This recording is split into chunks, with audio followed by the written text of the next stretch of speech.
এখন হা ভোট না ভোট, দেখেন হা ভোট না ভোটের পক্ষে আমি না, হা ভোটের পক্ষে না, কারণ হা ভোট জয়যুক্ত হলে সনদ বৈধ হবে, সনদ বৈধ হলে সংবিধান পরিবর্তন হবে।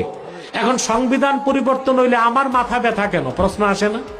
কথা বলে না। আরে ভাই, 1977 সালে প্রেসিডেন্ট জিয়াউর রহমান হা ভোট করছিল 30শে মে 1977। 19 দফা দাবির পক্ষে তিনি গণভোট করেছিলেন। গণভোট পাশ হওয়ার পরে তিনি সংবিধান পরিবর্তন করে একটা ভালো কাজ করছিলেন। সংবিধানে লিখছিলেন বিসমিল্লাহির রহমানির রহিম, আর লিখছিলেন রাষ্ট্রের, বাংলাদেশের রাষ্ট্রের মূল নীতি মহান আল্লাহর প্রতি আস্থা ও বিশ্বাস। বর্তমান সনদে এই কথা নাই।